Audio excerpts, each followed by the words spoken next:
Sullivan County rezoning hearing Thursday, February 12th, 2026, to be followed by the regular scheduled work session of the Sullivan County Commission. I invite you to remain standing to the end of the pledge delivered by Sheriff Cassidy. But first, I recognize Commissioner Crawford. Oh, excuse me. I'd just like to ask that if we include Mark Torkel in our prayers tonight, with the major surgery, and so he's recovering from that. When was that? I didn't know. Mark Corbett? Oh, wow. Mark Corbett, yes. Thank you for that. Commissioner Crawford, I recognize you, sir, for the invocation. Let's pray, please.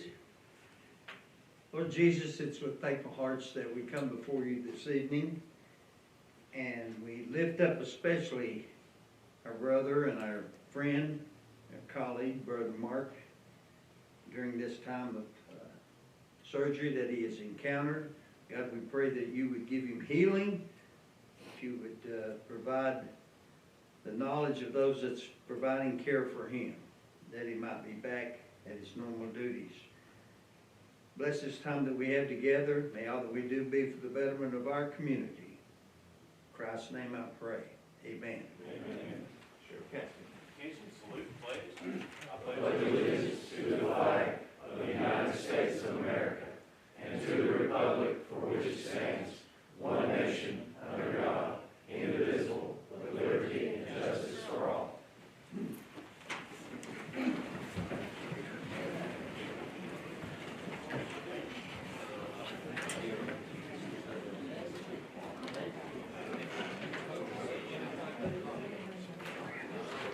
When the board opens, please record your presence.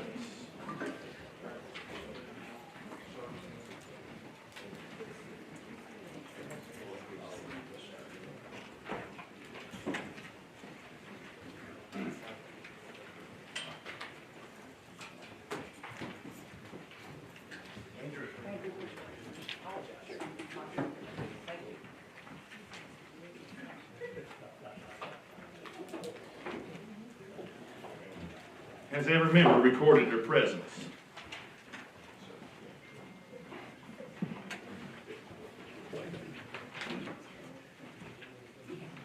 Madam Clerk.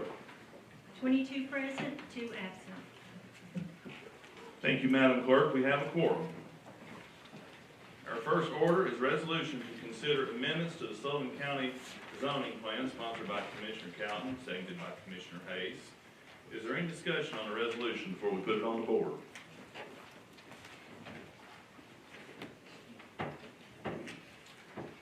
Without objection, when the board opens, please cast your vote.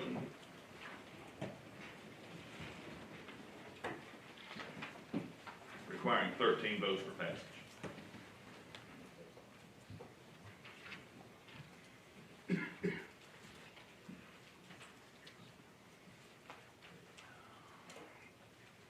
Has every member voted? Does any member wish to change their vote? Madam Clerk. 22 yes, 2 absent. Thank you, Madam Clerk. After receiving the necessary majority of the votes cast, the resolution is approved. The Sullivan County rezoning hearing is in session. Before I recognize Mr. Mead as well, let's allow Mr.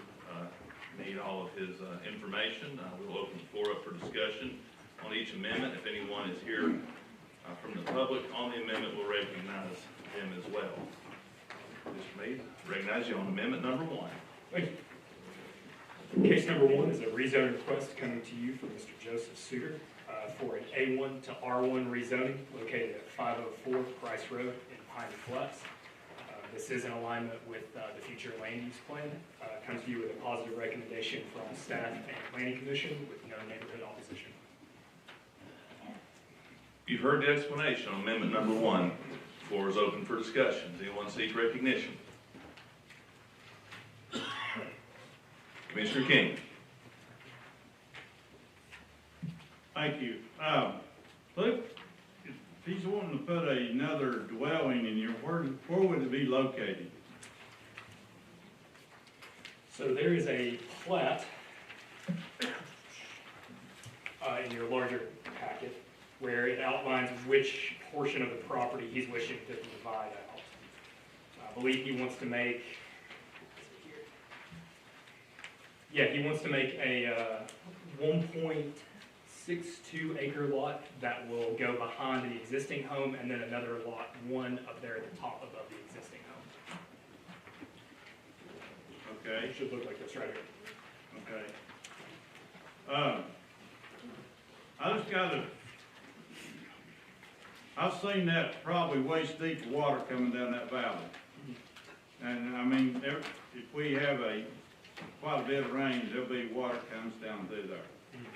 And, I mean, I just don't see you could put a house in that valley, you know, up on next to the road, on that, looking at it on the left-hand side, and that's kind of a rock bluff, you know, anyway. So, if he can get it to perk, that's fine, but all the way down that, bottom on, you know, in the middle, that stays wet. Yeah. So, So, like I said, I've seen it at least waist deep in water coming down through there. yeah, so it's not a recognized floodplain, otherwise, you know, we're the enforcement mechanism for that, making sure that they're not building in it, or if they are, they're getting their no-rise or elevation certificate. But another portion of getting approval of your plat to divide this out is TDEC certifying that it will perk somewhere on the property. And they'll provide a soil map saying where that will be. Right. All right, thank you. So, Anyone else seek recognition? Mr. Mead, is anyone here from the public wish to speak on amendment number 1? doesn't appear so.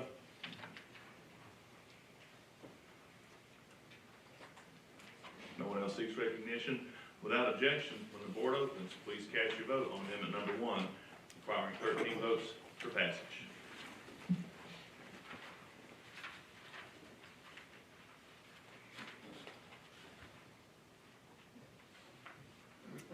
Has every member voted? Does any member wish to change their vote? Madam Clerk. 22 yes, 2 absent. Thank you, Madam Clerk. Having received the necessary majority of the votes cast, amendment number 1 is approved. Mr. Mead, on amendment number 2. Thank you. Case 2 is a rezoning request coming to you from Jessica Sprague for A1 to R1, located at 768 Warren Road in Piney Flats. Same case as the other one, no neighborhood opposition. Comes to you with a positive recommendation from both staff and the Regional Planning Commission. You've heard the explanation on amendment number 2. The floor is open for discussion. Anyone seek recognition?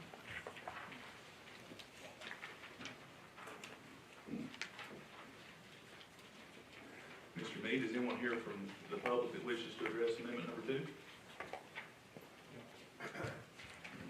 If you have any questions, my Yes, name sir. If you'll introduce yourself and give us your address. is 768 Warren Road. My name is Rob Sprague. My wife's Jessica. Thank you for being here with us. If you guys have any questions, I'm here to answer them. But Anyone have any questions? You have any comments yourself you wish to make? nope, all set. Thanks, sir. Anyone else?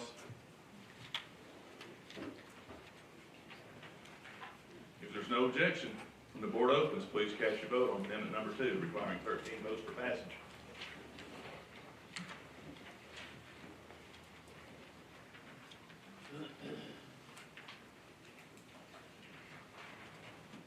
Has every member voted? Does any member wish to change their vote? Madam Clerk. 22 yes, 2 absent. Thank you, Madam Clerk. Having received the necessary majority of the votes cast, amendment number 2 is adopted. Without objection, Mr. Mead, amendment number 3. Thank you. Case number 3 is a rezoning request from Kenneth and Kathy Cook for an R1 to a B4 zoning at Whispering Hills Drive in Kingsport. This went in front of Kingsport's Regional Planning Commission, where it received a positive recommendation, also has a positive recommendation from their staff, and no neighborhood opposition. Thank you, Mr. Mead. You've heard the explanation on amendment number 3. The floor is open for discussion. Does anyone seek recognition? Commissioner Jones. I'm looking at the rezoning request, purpose for rezoning, group assembly, and outdoor, I can't read that last word. Commercial outdoor recreation. Outdoor, what are they planning to do that? The applicant was not clear in what exactly his intentions were with the property. Right, is that from here?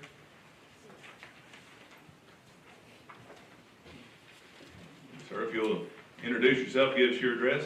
Thank you, sir. My name is Kenneth Paulson, 1700 Whiskey Hill Drive, which is across the street from the property. I would like to put up a shelter, pavilion type, for my neighbors.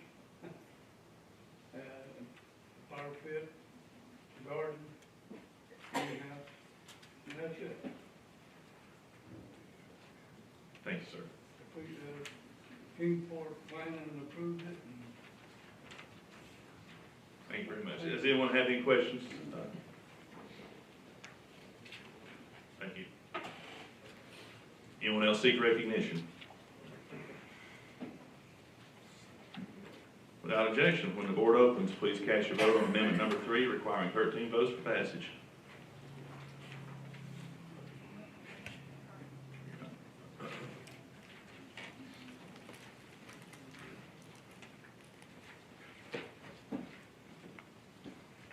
Has every member voted?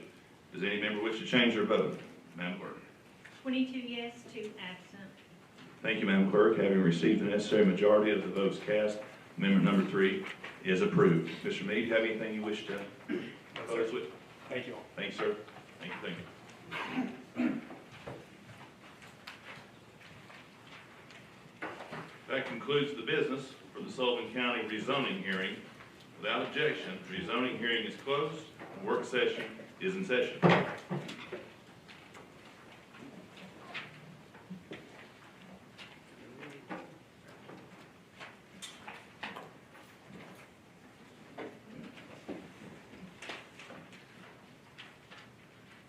Our next order is public comment on non-agenda related items and also agenda-related items. And we have a sign-in sheet. If anyone was wanting to sign in for public comment on either list, you're more than welcome to.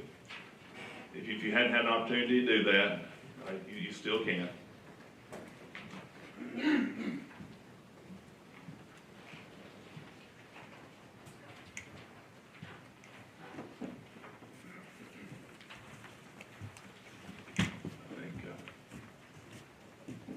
think I have some folks coming up. And while they're signing in, I'll read the public comment rules. Each speaker is requested to state their name and address for the clerk's electronic record. Though this is not question and answer, clarifying questions may be permitted. No speaker can transfer or yield time to another speaker.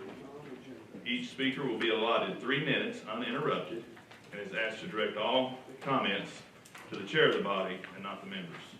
At the end of the 3 minutes, I will let you know and ask that you make your final statements.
First, on non-agenda related items, recognize Jim Goodman. Do I need to state my name and address. Jim Goodwin, criminal court judge here in Sullivan County, 400 Tipton Lane, Blountville, Tennessee. Some of you may know this, and some of you may not, but today we lost an absolute servant to Sullivan County. The Honorable John McClellan passed away last night.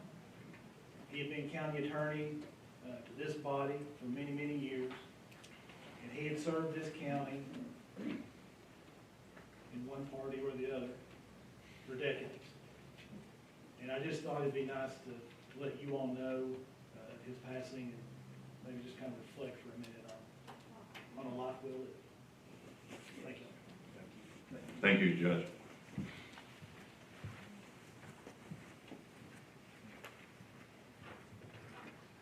Michael Gilly. Thank you for being with us, sir. Thank you, and thank you, Commissioners. Michael Gilly, 1257 Valley Park Drive. Sorry, I didn't realize that about Judge McClellan. He actually, I'm an attorney, I'm going to get to that, but he swore me in, so I'm sorry that was. Okay, my name is Michael Gilly. If you haven't met me, I am the Department of Children's Services attorney in Kingsport. I am here tonight as a private citizen, a resident of Kingsport, and I want to make it very clear that what I'm about to say is not reflective of the state of Tennessee or the Department of Children's Services. In Sullivan County, for a very, very long time, we have had a part-time juvenile court. Kingsport has 2 judges that hear cases. Bristol has 2 judges that hear cases.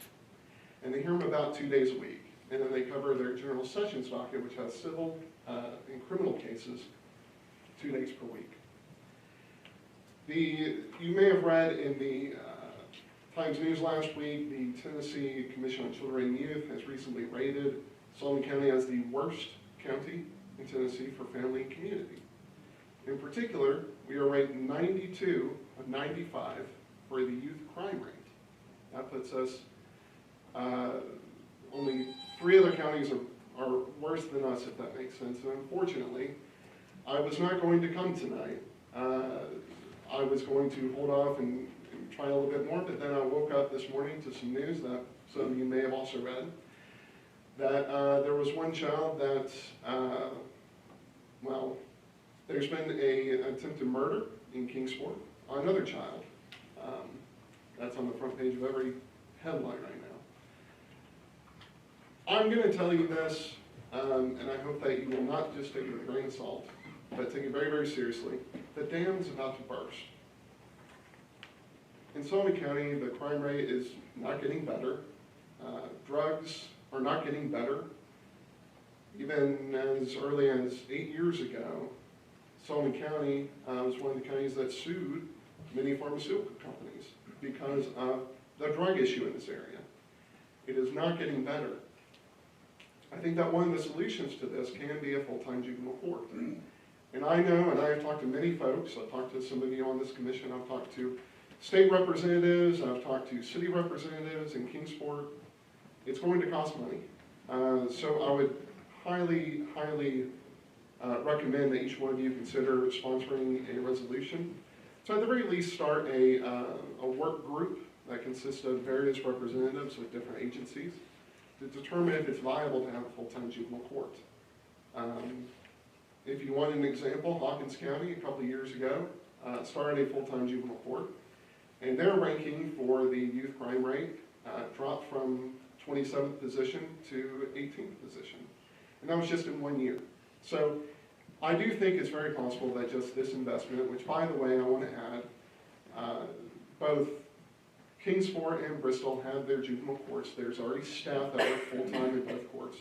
So the investment that you're looking at is truly just an investment for the judge's salary and then also for any benefits that may occur. So I do think it's very important, and I hope that every single one of you, when you go home tonight, think about that very deep and think about that child who is in the hospital right now, recovering from attempted murder, and think about how you would not want this to be in your county at all. That should not be something that Sullivan County should ever be proud of. We should always be proud to be number 1 and not number 92, and certainly not the worst in the state for family and community. So thank you very much. Thanks, sir. Lisa Tipton. I'll be up on a resolution later. I'm going to recognize you on the public comment on the resolution right now for public comment. Okay, I'm not sure if I'm supposed to talk now or later. John, she has questions, she has answers on it.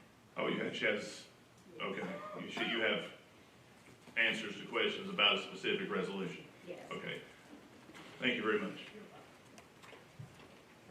Anyone else wish to address commission public comment?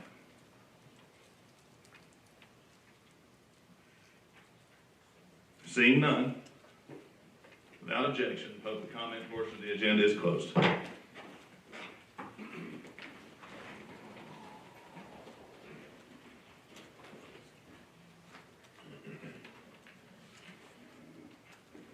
Next order is review of resolutions. Recognize Commissioner Glover on item number 1.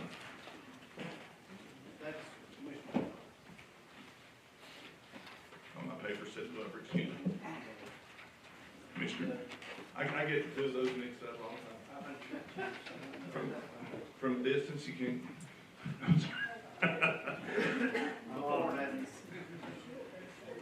Commissioner Vanover. I'm honored for that mistake. Yeah, absolutely. So, thank you for that. Thank you, Mr. Chairman, for recognizing me on this amendment, on this resolution. But item 1 is a resolution of the Sullivan County Commission to accept and appropriate funds from the Tennessee Department of Transportation for the 26th Sullivan County Litter Grant. I'm just going to read the first 2 lines of the now therefore be it resolved by the Board of Commission of Sullivan County Commission meeting in regular session, the governmental grant contract between the Tennessee Department of Transportation and Sullivan County for the fiscal year 26 Sullivan County Litter Grant in the amount of $81,300 is hereby accepted. The sum of $81,300 is hereby appropriated to the appropriate county fund and budget line items for the purposes outlined in the grant contract, subject to reimbursement procedures and grant compliance requirements. There's no matching money on this grant. I think I did this grant last year, and I would like to ask if there's no objection to place it on the consent calendar. You've heard the explanation on item number 1. The floor is open for discussion. The sponsor moves consent calendar. Is there any objection? Item number 1 being placed on consent calendar. Without objection, item number 1 is placed on consent calendar. Thank you.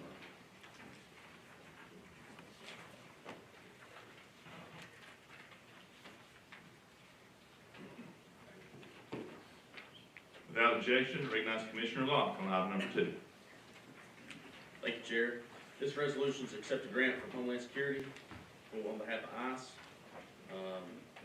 Also, item number 3 is another grant with Homeland Security. If we can put those 2 together, place on consent, no matching funds. Is there any objection to items number 2 and 3 being placed together? You've heard the explanation on items number 2 and 3. The floor is open for discussion. Sponsor moves consent calendar on items number 2 and 3. Is there any objection to items number 2 and 3 being placed on consent calendar? And if anyone votes in the affirmative, be placed on as a co-sponsor as well. Without objection, items number 2 and 3 are placed on consent calendar. And I asked item 4, 5, and 6, those are grants as well. No sponsors, move those to consent. Do the sponsors of 4, 5, and 6, since they're either applications, grants, or appropriations, no matching funds from the county, is there any objection to items 4, 5, and 6 being placed on consent calendar? Floor is open for discussion. Without objection. Items number, that's why I asked, do the sponsor of the resolution have any objection? Without objection, items number 4, 5, and 6 are placed on consent calendar.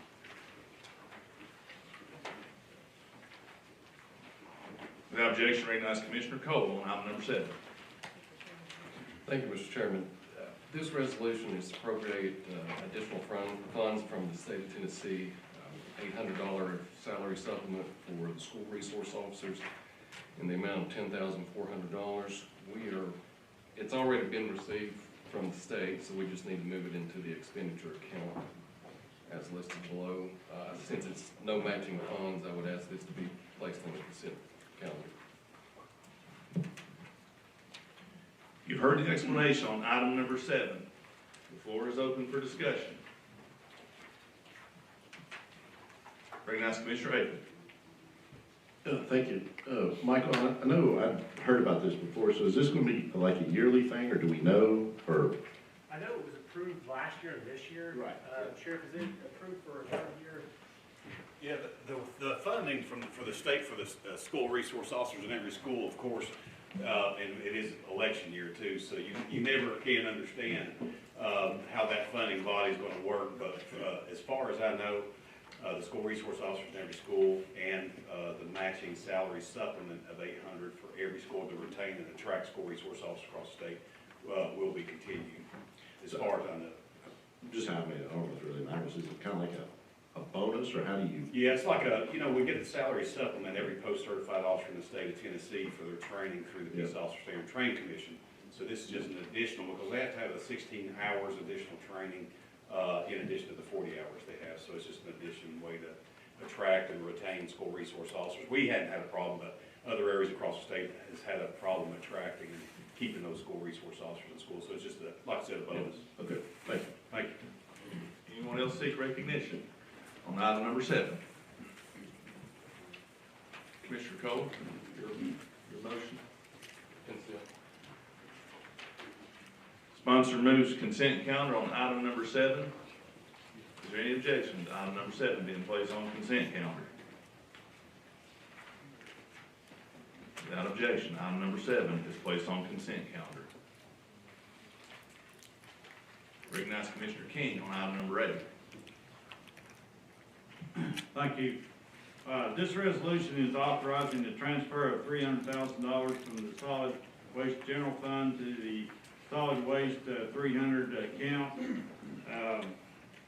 And this is, well, one of the biggest things is solid waste is increased their tipping fees, and it's costing, us, so we're taking this money to,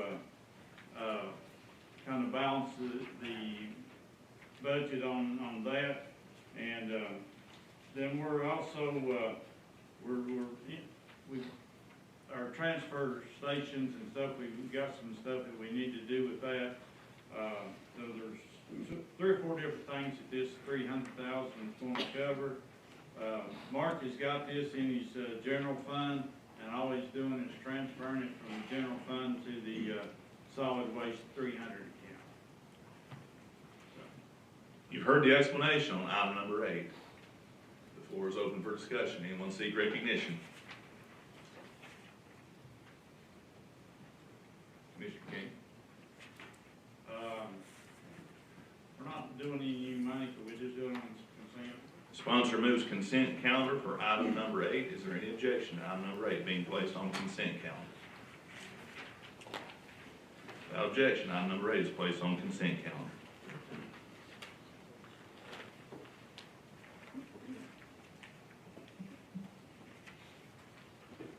Recognize Commissioner Crosswhite on item number 9.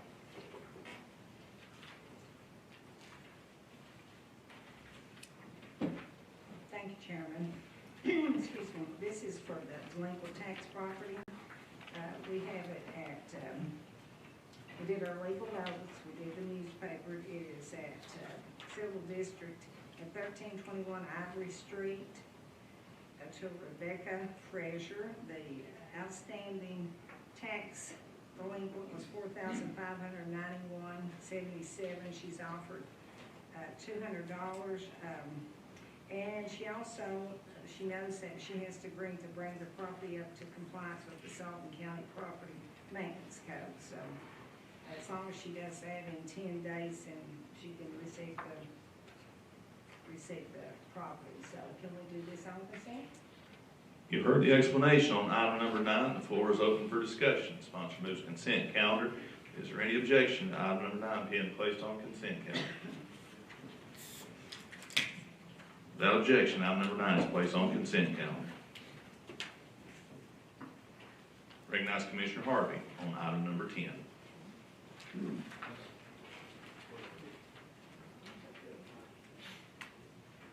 Oh, that was, it's yours? Okay. Commissioner Glover.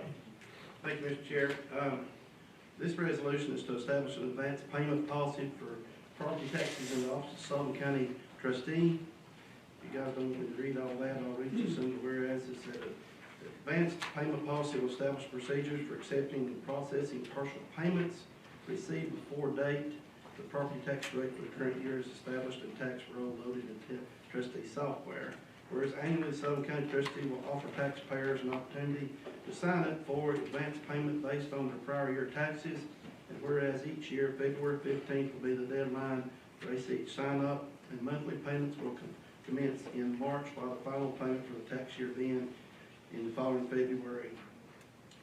Whereas the taxpayer will have the option to adjust the monthly payment once the county tax rate has been established and the tax roll loaded in the trustee software, for the option of keeping the existing payment with an adjustment to the final payment in February of each year.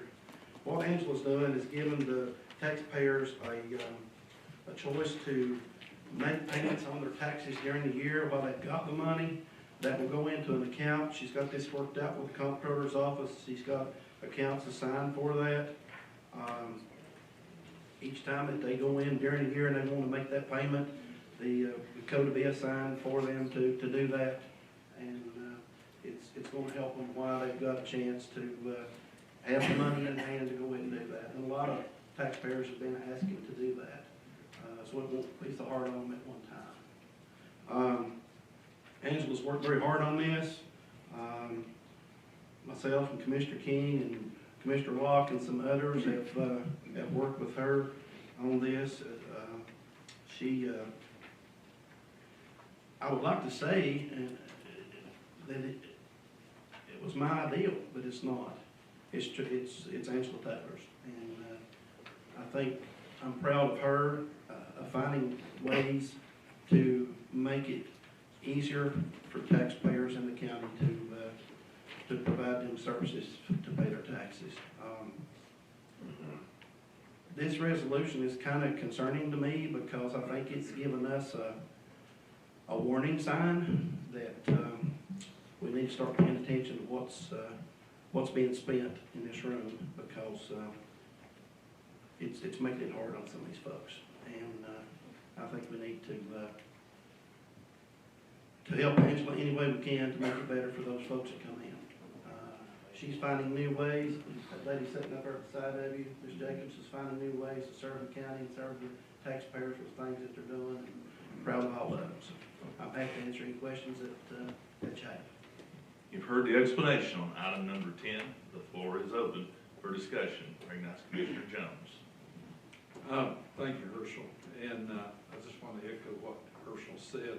This is happening across the state, and people are walking in almost every day saying, well, can I make payments?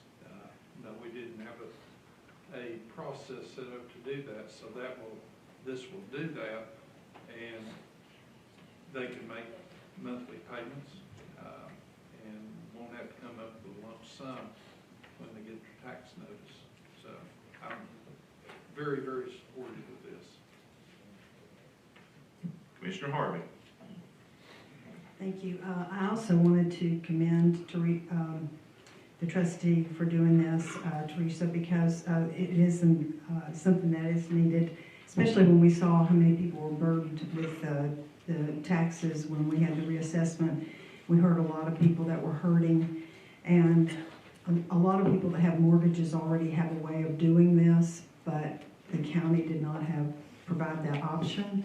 So I just wanted to thank her for doing that, and I hope that the taxpayers will see this as a good option, especially if they are on a budget, and it'll help them to manage their budget much better. So thank you to her for doing that. Commissioner Iverson. I just want to echo the same things. It's great when you have a elected official that cares so much about the people that she's going to go out of her way to find ways to help them out. And can't change the taxes, but they can change this, and this helps them a lot. So it makes it easier to budget. So I think it's fantastic. Thank you for doing it.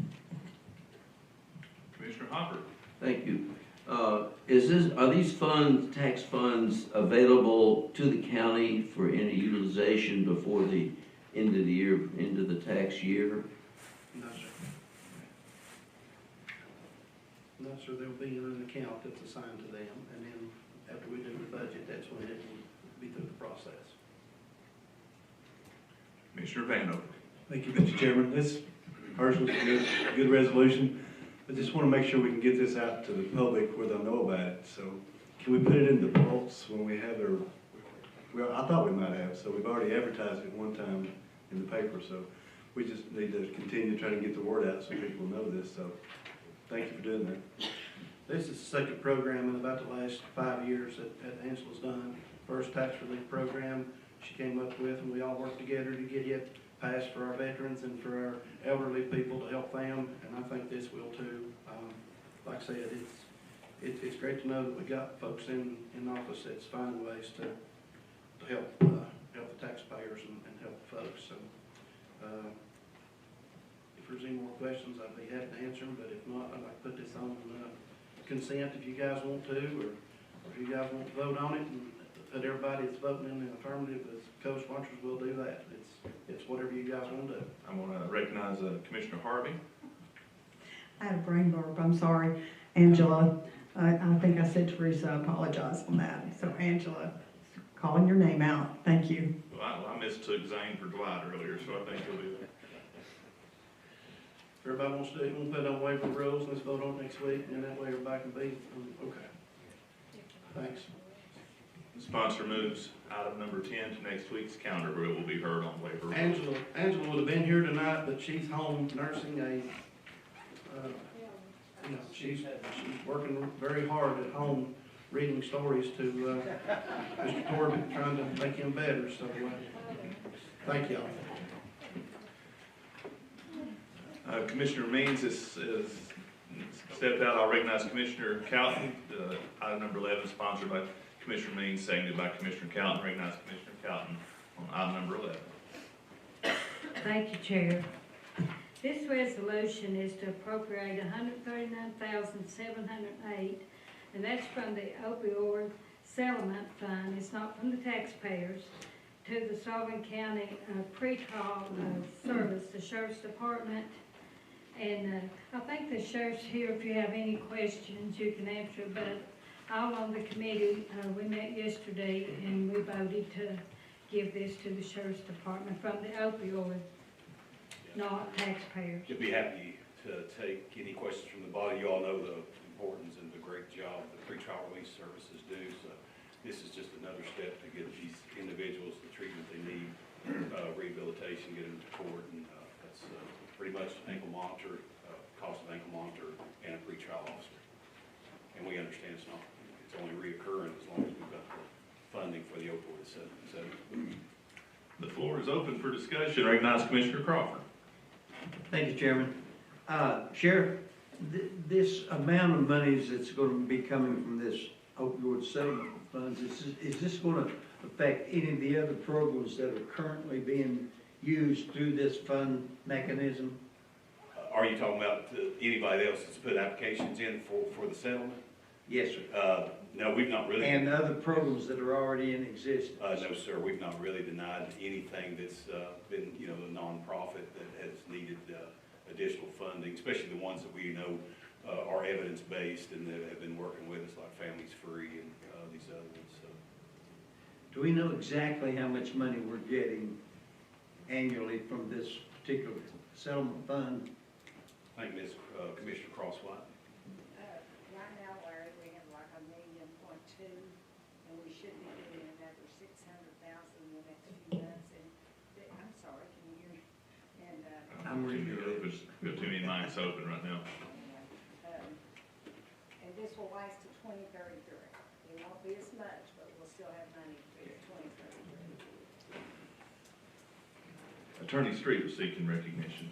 Yes, I was just wondering how many, inmates we have out on the pretrial release program? 400. That's great. Yes. Thank you all, thank you, Commissioner. Commissioner Cowell? I'd like to put this on the consent calendar. Anybody don't have them? Sponsor moves item number 11 to consent calendar. Is there any objection to item number 11 being placed on the consent calendar? Without objection, item number 11 is placed on the consent calendar.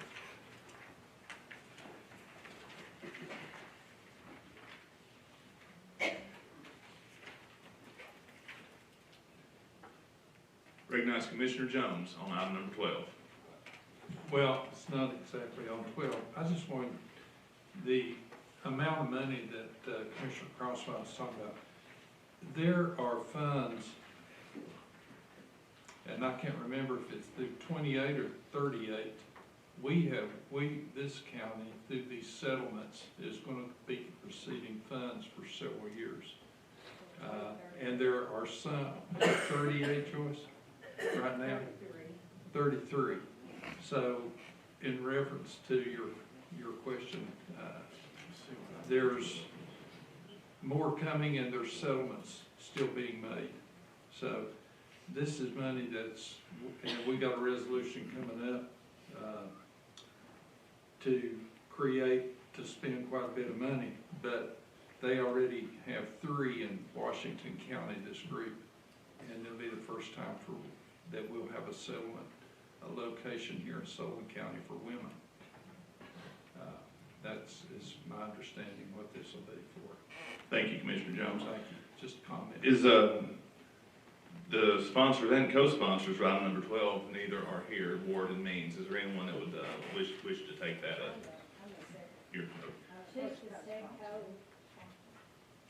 Commissioner Crosswhite. Thank you, Chairman. As Sam says, and thank you, Sam, right now we're asking, this is from the opioid abatement settlement, $544,900, and it's to purchase a home for the women that will be coming out of our local jail.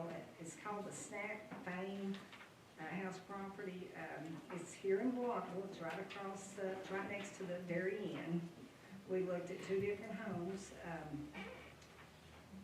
This will be the first home for women in Blockville. There's one in Kingsport, but we felt like we needed one here in Blockville. So the committee met. We went and toured both the homes. The home that we're looking at right now is the best use for the money, but it'll be good because these women are going to be coming out of, like I said, out of jail. They're going to have their therapy. We picked this home because of where the location. It's downtown Blockville, but these ladies have to get a job. So look at all the little restaurants we have here in Blockville that they can get a job. They have to attend church. You've got every denomination on the other side. Their therapy, this house has a little B&B behind it, so we might be able to do the therapy out of that. If they get their kids back, playground's right behind the old Dairy Inn.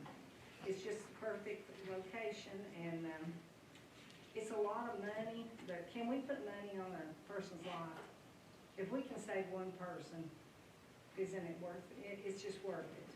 But I'm fortunate enough tonight to have Judge Goodwin and Lisa Tipton. Lisa is over Families Free. She will be running the program. That will be on resolution 13. So, may I combine these? I was going to ask, since 12 and 13 are in this, they're in the same conversation from the same staff grant, so you're welcome to, if there's no objection, we can combine 12 and 13 for the work session, of course. You want me to go ahead and explain 13 also? Yes, please. And then I'm going to recognize Commissioner Akers for question. The rest of the part of this is for the therapy, and that's $513,000, pardon me. And that, again, is coming from these opioid abatement funds, and Families Free will be running this program, and when she comes up, she can tell you, how it operates, but this is gonna be good for the county. It's gonna be good for Bluntville. And, I mean, it's just, we're gonna help these ladies, and we're gonna help them try to get their kids back and their children, so that's the main thing. Before I bring Ms. Tipton up, I've got a full list here, so I'm gonna go through the list, and then we'll bring Ms. Tipton up for questions, but we'll work through the questions from the commissioners first. Recognize Commissioner Akers. Yeah, thank you. And part of my question maybe can be answered later by Ms. Tipton. So we got 3 resolutions all coming out of the opioid, and kind of what Commissioner Crawford asked earlier. These 3 resolutions are just around $1.3 million. And then it was mentioned we have 1.2 million, maybe another 600,000. And so, while I truly believe in all this, there's a couple questions. I think next week we have kind of a breakdown of exactly what money we have and are spending. Because it seems like we're at a net zero almost. Well, it changes that. I know, that's what, but, and then the second part on 13, on resolution item number 13, is that reoccurring money every year No. for operating? No, they have to come back and ask their, Yeah, and I think that's where, for Ms. Tipton, to understand, how do they generate money? Or, you know, if they don't have any opioid abatement money, Ms. Tipton will tell you, she goes after grants. Yeah. And this is not the only home that she has, she's at one Kingsville. So there's money out there, and like I said, we'll continue giving funds through 2033. I understand that, but we got a lot of wishes and wants, you know, the first 544,000 is a purchase, so that's, but then there's gonna be cost to maintain that building. And then to run the program is 500, I'm not putting my glasses back on, 513,000. So I just wanna make sure we know where the money's coming from, you know. As a government, we're really bad at planning things for the future, and that's all I'm asking, to make sure we understand what we're doing. Yes, but one good thing, if we purchase the house, it will belong to Sullivan County. Mm-hmm. We have to maintain it. Yeah. Out of the 2 homes that we looked at, this home is more updated, he's gonna leave part of the furniture, it's just a better house. And like I said, they have to go to church. If they get their kids back, there's a daycare right across the street at the Baptist church. It's just like a little perfect setting. No, I agree with all of it. I'm just looking at 1.3 million in 3 resolutions. Is it not worth it to? Oh, I think it's worth it. I just want to make sure we have a plan for it. That's all I'm Yeah, asking. we've got a plan, at least I'll tell you about it, but this is gonna help 6 to 8 women, and like I said. And we have done a good job. Like Sheriff said, we've got 400 people out on early, and then the recovery court. I know Judge Goodwin speaks on that a lot, what we've This is the done. second year they have received Yeah. funds from the opioid settlement, so it's, I mean, I'm tickled that we could get this and help these ladies get back on track. And All right. get their children back. We'll recognize Commissioner Iverson. I guess, I had a lawyer talk about some issues we have in our county and how far behind we are in our county. I know we're spending a lot of money on programs, and I think it's great. That's what it's supposed to be for, is programs.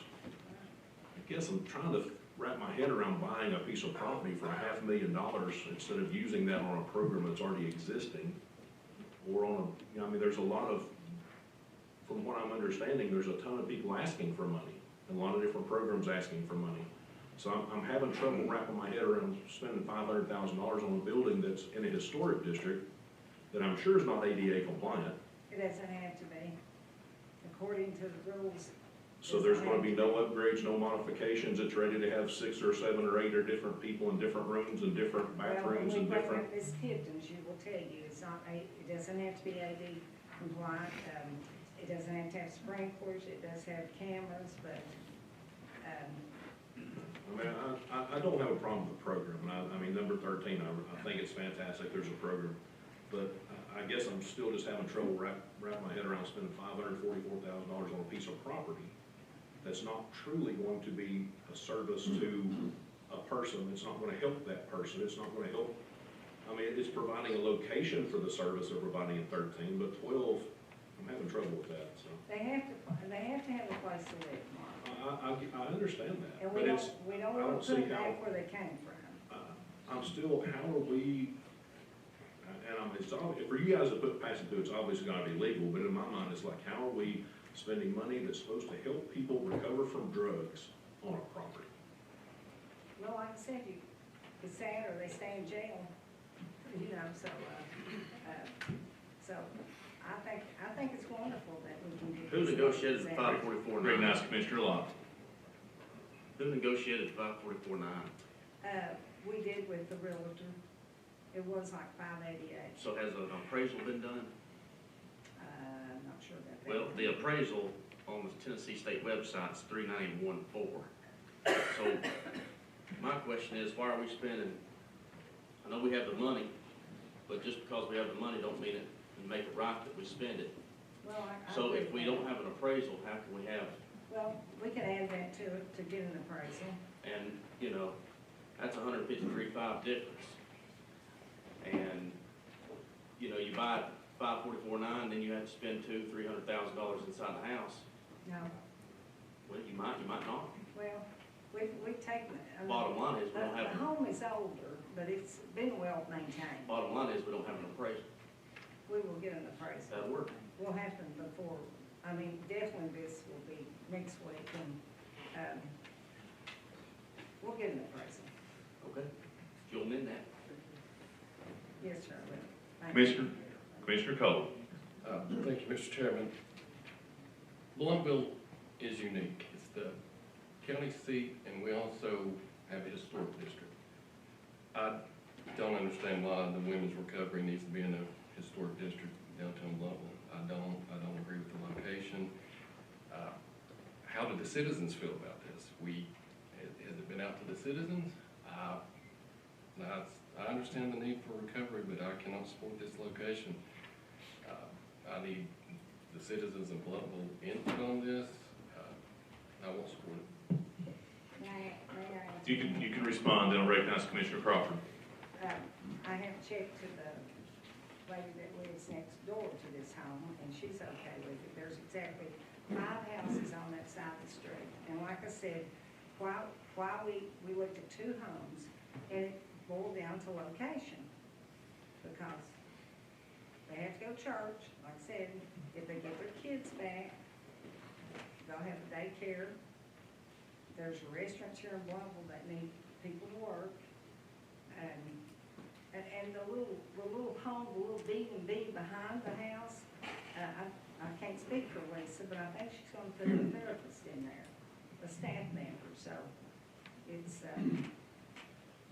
that's about all I can say, it was the perfect location for Bluntville. Recognize Commissioner Crawford. Thank you, Chairman. Joyce, approximately how many participants do you anticipate coming through there a year? A year, it takes anywhere, depends on, you know, the people, can be anywhere from 12 months, 16 months, or 18 months to go through their therapy. In other words, we could be housing as many as the building would hold for a whole year. Oh, yeah. But this that Lisa is gonna be doing, is gonna be for like, I think it's 18 months. So it's not gonna be a temporary program, this is gonna be a, No. okay. No. This program would go on as long as we have the opioid abatement money. Recognize Commissioner Hopper. Thank you. How old is the house? Oh, I think it's built in 1909, something like that. And it's been inspected? Yes. Any issues with the infrastructure, AC and that sort of thing, electrical, plumbing? No. It's been well maintained. I'm going to recognize Commissioner Glover, then Commissioner Aker, and we're going to bring Mrs. Tipton up for questions. I'm sure you have some. Commissioner Glover. Thank you, Mr. Chair. I don't have any problem helping these folks. and everybody needs help. And that's what we're here for. But I want you guys to think about something. This house is about 90 feet right down the street. It's 90 feet from the Sullivan County Courthouse. This is the middle of the county. This is where people come that live in the county. We don't need an opioid women's recovery center 90 foot from our Sullivan County Courthouse. I'm sorry. I agree with Commissioner Cole. This is the historic district. It's Blumble. It's here for a purpose. It's here for a reason. And it would be devastating to this community and this county if you were to put that where you want to put it. That's $544,000 for a house to take care of 6 to 8 women a year, 12 months, 16 months, who knows? And I don't have no problem spending that money to try to help somebody, but I just think it's the wrong location. It's the wrong place. You say they have to have supervision, and you say they have to have folks watching them all the time, but it says in this resolution, they're gonna be able to convene at walking distance to churches, potential employers, daycare, playgrounds, parks offering opportunities, physical fitness. One of these facilities are close by here, just a few miles up the road, and it's in a subdivision setting. There's people walking the streets all times of the night, all times of the day, and those people that lives in that community, they don't like it. And I don't think the people of Louisville in this area are gonna like this. I just don't know what else we can to do to these folks around here. I mean, we've got a roundabout that don't match up with the road. We've got mailboxes in the middle of sidewalks. We've got problems. And I'm sure they don't want to deal with this. Mr. Glover, I appreciate that, but I'm talking about the opioid abatement money. I don't think the roundabout or the sidewalks, and these ladies will not be out walking, and they will have a staff member there. They'll have cameras. And like I said, the whole committee, we've worked on this for, I don't know, 2 months or longer, and we need a house up in this area. But it don't need to be 90 foot from the courthouse. Well, if we could find another house, we would look at Well, it. why are we in such a hurry to buy this one? We're not in a hurry. We've worked on this, like I said, for over 2 months. We've gone through homes. That's all I can say. And It's the best fit for the funds. The opioid abatement money is supposed to be used to work with, to get folks off of opioids and to provide services for keeping off of opioids, correct? Yes. Okay, earlier in the program, or tonight, Mr. Gilly was talking about our children. Why can we not take some of this opioid money and put it in CTE programs for our schools and label it as programs where if they don't want to go to college and get out of school, and this money, when they take CTE classes, this money would help them get a job and keep them off of drugs and keep them off of things like that. But, you know, my problem is every single month, we're coming in here and spending money on people that break the law. When are we gonna start spending money on people that don't break the law? When are we gonna start helping people that work every single day, they have children, they're trying to raise them? When are we gonna do something to help people that don't break the law? It's frustrating, man. I agree with you. I'm sorry. Commissioner Crosby, you can respond. Then I want to recognize Commissioner Akers. But we have, Northeast State did receive some opioid abatement funds, and I'd like to have these funds used for something else, but these funds have to go to help people, period. We can't use it on anything else. And like I said, this committee, which we've worked on it hard. I mean, this was the best solution, and if you don't vote for it, we'll go out and start all over again. But this is a good program, and the main thing is this judge was talking about, or well, the lawyer was talking about children. Well, these ladies, this is going to help them if they have their children. We're going to get them back. Hopefully, they'll get them back. So that's our goal. That's our goal. Recognize Commissioner Aker and Ms. Tipton. If you wish to, you can start making your way to the well, and I'll be recognizing you afterwards. Commissioner Aker. Thank you. Sure. I am excited here from Ms. Tipton because I do, we have a lot of questions because it is a lot of money. And it's not free money. Yes, it's from the opioid, but it's not free money, and we just want to make sure we're being cognizant of how we spend it. But, and I see, Judge Goodwin there is, we've worked on these ideas for years, trying to figure out how to help our citizens. And I try to stick with the facts, figures, rules, and regulations. You try to take out emotion out of this. Hearing everybody ask these questions, my other thing was, can we even have this house where it's located? Is it zoned properly, for multi, residential? And then I've been thinking about, and we spend a lot of money in Roan Mountain area on opioid, for people. And so I'm looking forward to hearing from Ms. Tipton. It's not we're against helping people, we're just trying to figure out where all this is happening and such. So thank you. Commissioner Crossman, if you wish, I'll go ahead and recognize Ms. Tipton, and then we'll open the floor up once more, ma'am. All right, thank you all for having me tonight, and I also have Judge Goodwin here, Mayor Venable, who are happy to add to what I would say. So I think what I'd like to start with is, it was really affirming for me to come here tonight and hear Attorney Gilley talk about the state of children in Sullivan County. And that is absolutely 100% correct. I'm on the Children's Advocacy Center in the 1st Judicial District.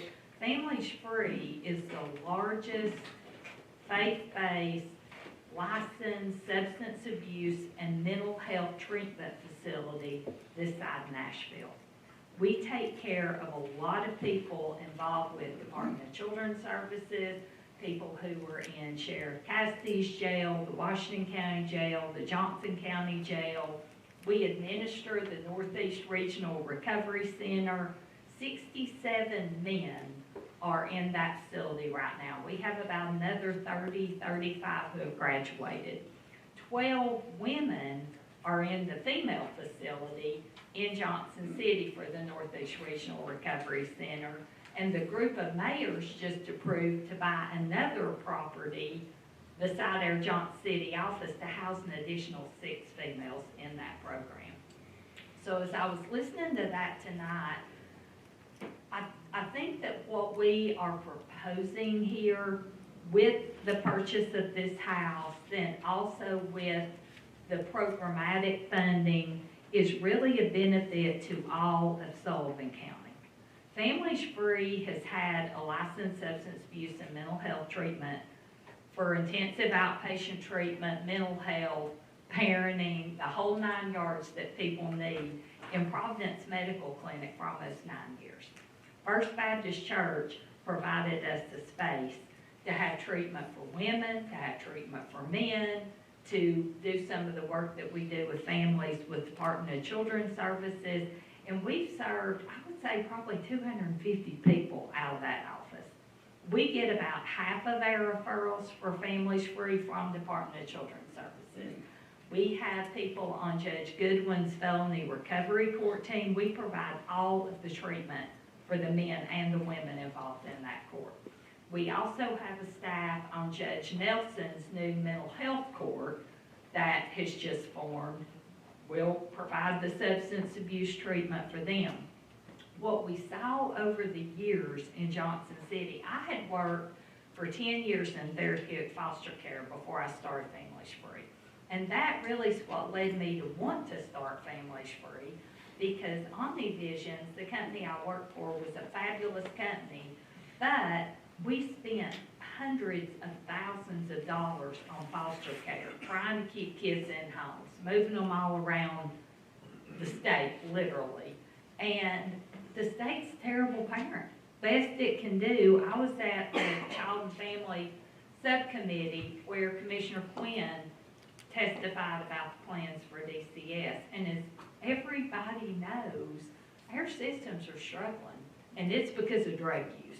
The jails are full. They don't have enough foster homes to put these kids in. They don't have enough placements to put them in. And what we're offering for Sullivan County is a solution to all that. In Washington County, we have 2 homes that women and kids can live in free. There are no other homes except the ones that Families Free operates that no one pays to live in, because it's part of their treatment.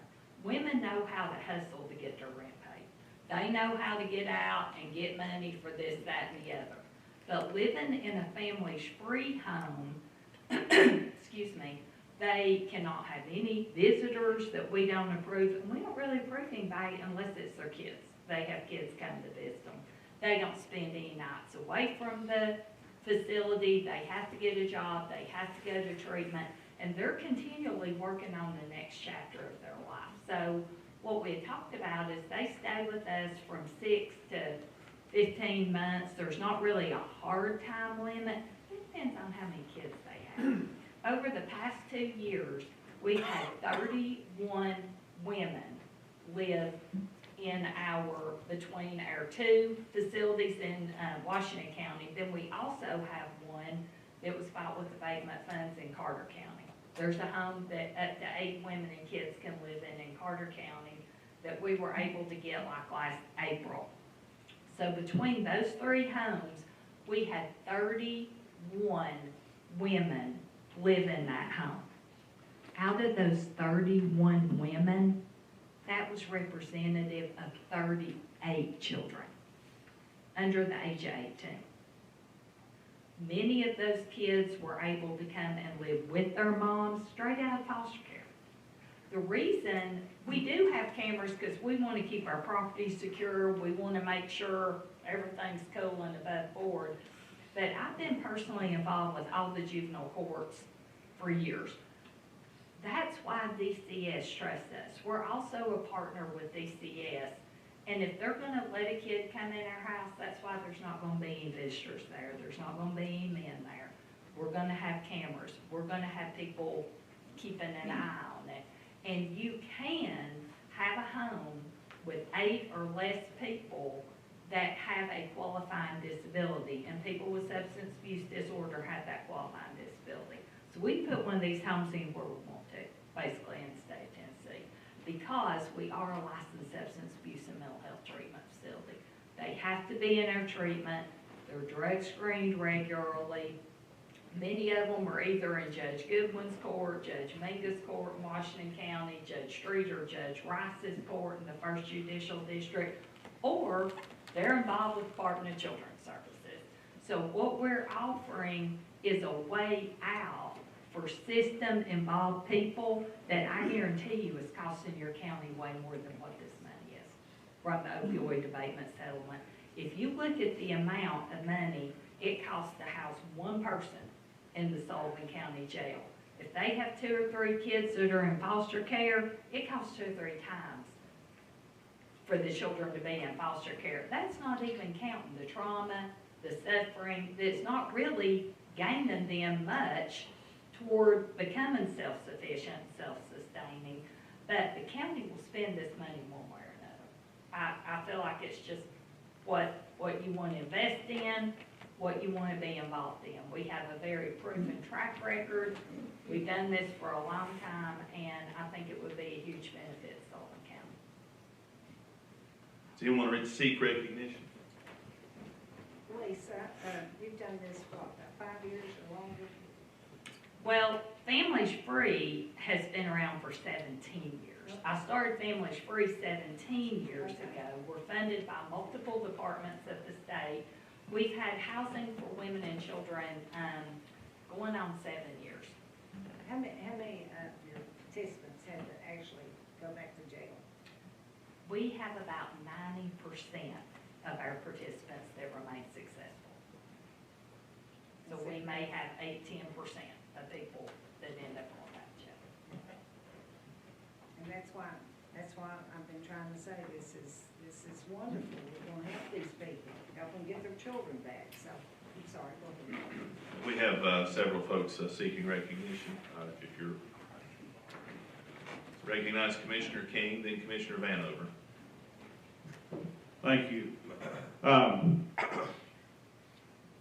I agree with everything that you said as far as the program and what you all do, and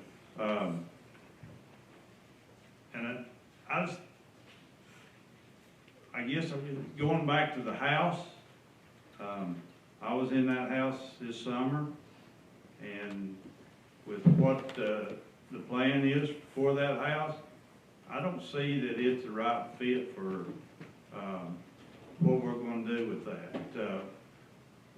There again, I'm not against the program and stuff, but it's, I think the house is in the wrong place. I think we're trying to push for, to get people to come to Blumville, and coming up the interstate, and we can get to Blumville. I don't think we're gonna have anybody come, off the interstate to come to see, see this house. And that's what we're after, is tourism and getting people to come here. Now, if that house was in a different spot, and I don't think the house is suitable for that type, if you got 6 or 8 people living in that house, with the number of bedrooms and everything that's in there, and it is an old house. I mean, a very old house. If you start taking the walls and stuff off of it, you'll see what's on the inside, and I don't think it's suitable for what you're intending to do with it.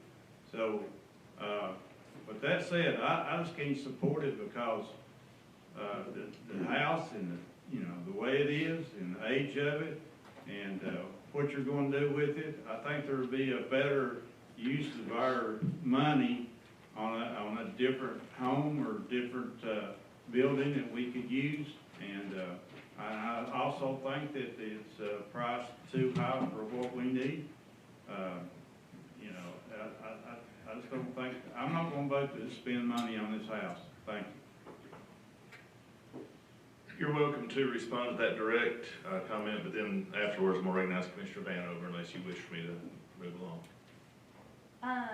Well, I think just in response with the real estate market now, I think that if you look at price per square foot of a home, it's really move-in ready, and it doesn't need any improvements. It's right in line with any of the other properties that we've obtained or someone's obtained on their behalf. I think it just depends on what you want to do with your money. Okay, recognize Commissioner Vanover, then Commissioner Glover. Thank you for being here, Ms. Tipton. I've seen your facility in Johnson City, and of course, one in Roan Mountain, and it makes a difference. And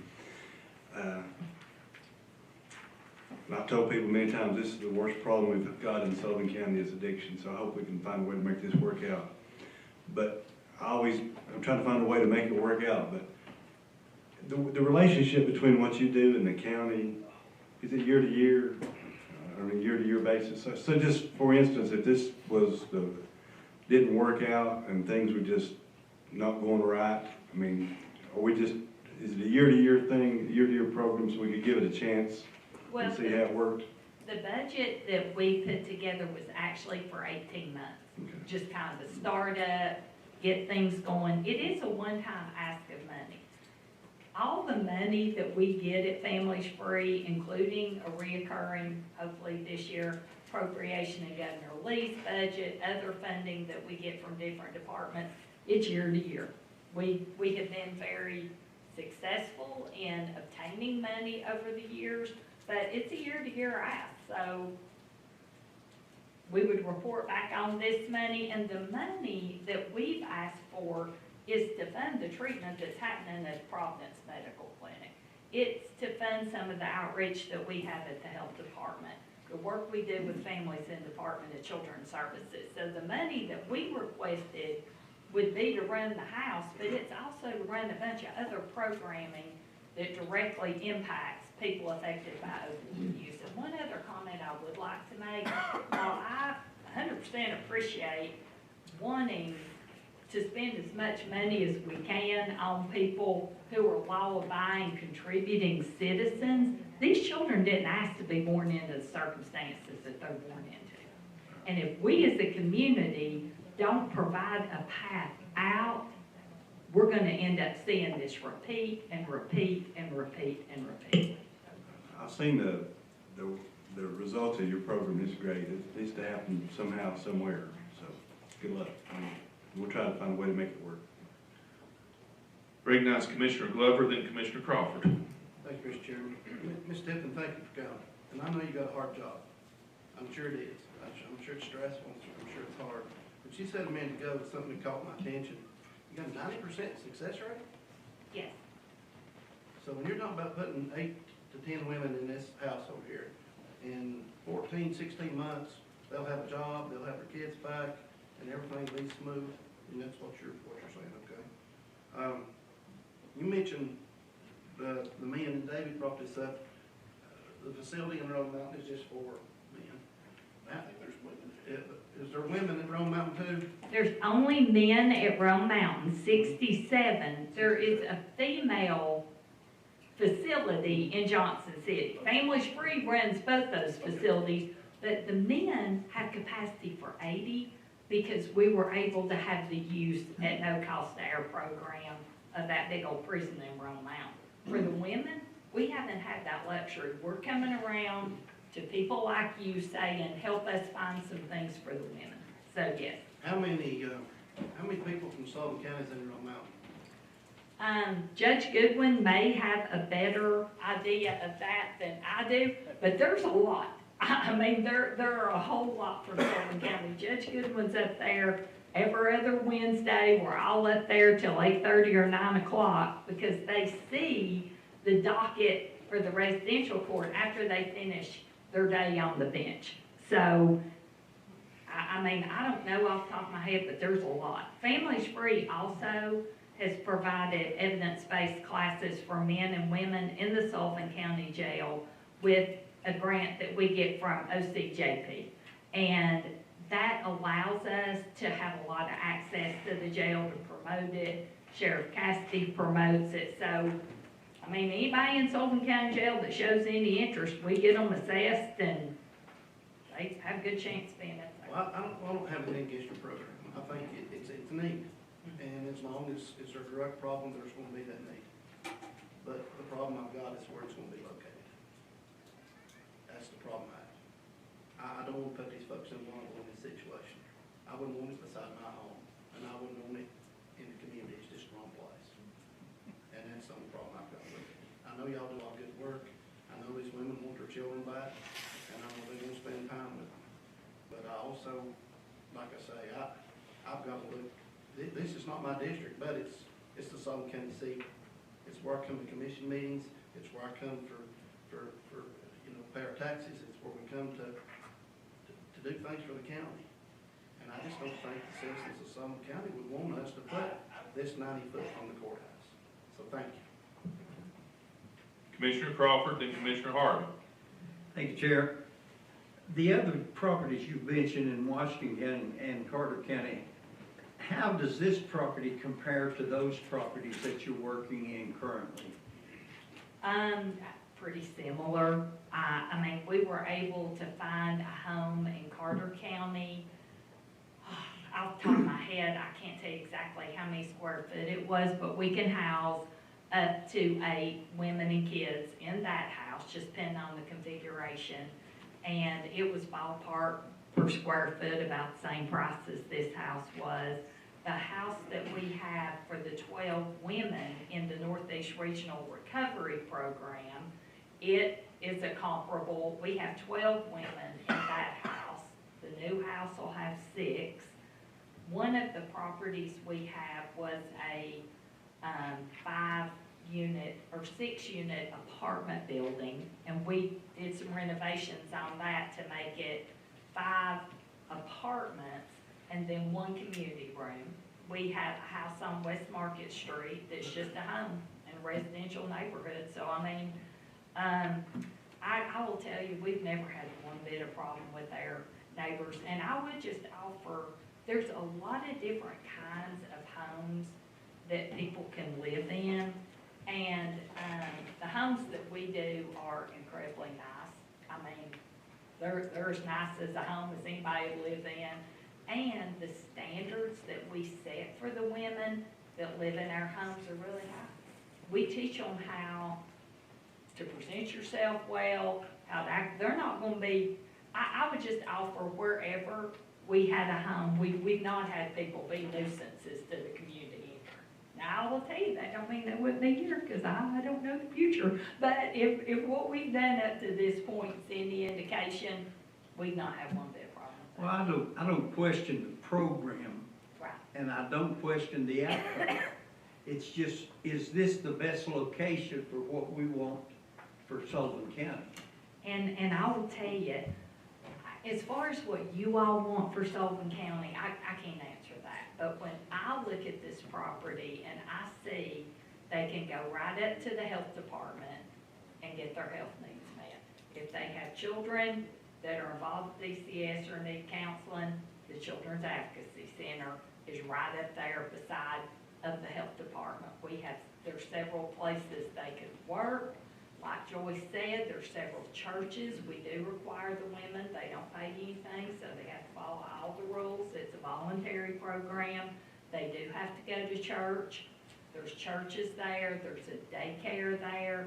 From my vantage point, the accessibility and convenience of this location is fantastic for my purposes, but for your all's purposes. And most likely, what we would do with this particular property is we would have a staff that would be in that little small building on site. They could do individual sessions with people if needed, but their actual treatment would happen at our Kingsport location, unless we got another location somewhere. So they would be taken there, they would come back to the home, they would work. For us, it's a great location. Well, I understand the resources that you're talking about being available to those people. But other areas, if they don't have those resources, what are you gonna do then? Somebody's gonna take charge and get them to those areas. But, I'm all for this, but the location, we've done no forward work as far as seeing what the public here wants. Are they in agreement to it?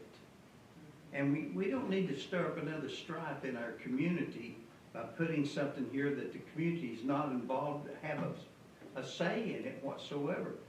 I don't feel comfortable making that decision for the citizens of Bluntville. If something was coming in my neighborhood, I'd want somebody to come and talk to me about it. That's the only problem I have. I financially support your group. Thank you. And I believe you're on the right track. And I think if it's going to get done, it's going to have to be through faith-based. And I support that. But here again, I don't think we should be making decisions in the community for the community that has no input into this process whatsoever. Commissioner Harvey, then Commissioner Cole. Thank you, Mr. Chairman. I agree. I support this program as well, but I know that my husband started teaching at Bluntville Middle School almost 50 years ago, and I have seen incredible progress in this community. It's amazing what it looks like now compared to what it looked like 40, 50 years ago. And it's been nothing but just, people making good decisions. And most recently, we've talked about the importance of tourism. I know Matthew's worked very hard to try to, and many people have worked very hard to try to make sure that if people do come off the interstate and visit the county seat and historic district, that there won't be any surprises. And so I'm speaking the same that a lot of people said here, is I think that the program is good, but the location, I'm not supportive of the location because of what I think we've been trying to accomplish. And Bluntville's had some horrible things said about it, that junkyard, and I won't even go through all the names. And so it's been a lot of work to get this, this county seat to be respected and to appreciate the beauty of the history. And so it's just a problem putting this right in the middle of that. So would not support the location. But thank you for what you're doing very much. Commissioner Cole. It's more of a statement, but thank you for being here. I go back with what I said earlier. It's location, no. A few years ago, we had to deal with a situation in Bluntville that we didn't get ahead of, or we had no knowledge of. I don't want that to happen here. I need input from the citizens before we make the decision. Thank you. Ms. Tipton, if you have any final comments. I think my comment would be, I do appreciate all of your time. I appreciate the support. You did give some funding to Families Free last round of the opioid settlement, and it's allowed us to do more in Sullivan County. Our ask for the funding will support the treatment for Judge Goodwin's court. It will support treatment for Judge Nelson's court. It will come alongside of Department of Children's Services and provide services to people in Sullivan County that really need the help. So I appreciate your heart, what you all have given to NetRec. That's just thriving in the region. So I'm just glad that I actually am from Sullivan County. So it's really great to be able to provide these things in this county. I didn't know if Mayor Venerable had anything. Well, we had two more arrivals too. Commissioner Jones, right, they do that to me, right? When I give somebody the closing word, they're in the bullpen waiting to throw me off. So it's Commissioner Jones and then Commissioner Aker. Well, I would like to hear from Judge Goodwin if he's here, but Commissioner Crosswhite did say she had talked to one neighbor. I would like, before we even vote on this, for the opioid community to reach out to the neighbors, the other neighbors in the community. Instead of us speaking for them, let them speak to the community. We have a lot of people saying, I'm speaking for the community. Well, the community isn't here to speak. And we have a question about the price. And I think there's some work needs to be done by the committee before we vote on this. That's just my comments. Thank you. Commissioner Aker, then I'll recognize the judge. You can, then Commissioner Aker. Sam, very good point. I don't know what to say about this. I've talked to one neighbor, my plan next, because like I said, our committee has worked on this for at least 2 months, or maybe longer, and that consists of Darlene and Archie and Larry, and Jeff Cassidy, Travis, Judge Goodwin, and Jessica. And I apologize, I have not had time to speak to the rest of the neighbors out through there, but it would basically just, there'd just be 5 houses. 5 houses. I know 5 houses, 5 houses, but they're not gonna be out walking the streets. They're not gonna be walking the streets. They're gonna be well supervised. And like I said, we had 2 houses in Bluntville that we went through, and this one just offered everything that needed, so that's all I have to say. Commissioner Aker. Thank you. You know, I've said it here many times, we do a really good job of putting people in jail. We just really don't have any pathways to get them out of jail and to help people. And we will be better off helping and rehabilitate people. One other thing is my head's spinning here, you know, because we got we have not 24 people tonight, 22. We can really defeat something, but then how do we actually move something forward? I mean, just off the top of my head, I'm sitting here thinking, how do we not put a bunch of tiny homes over there off Massongill Road and really make it a community, you know, and really help people go through this? Because we got beat up in Bristol. Something similar to this went to the Fairmount District, and it was because, like Ms. Tipton said, it met the requirements of 8 and under, and so the neighbors didn't have a choice. And that's what I don't want to throw on the people is like, well, we're going to put this house here because we can. I think it's a need. I think we need to vet this out, and that's unfortunately how the government is. You show up, and it's on the agenda tonight, so we had all these questions because we didn't know about it. You know, I think we all believe in it. It's just how do we make it the best that we can if we're going to spend that money. And to be honest with you,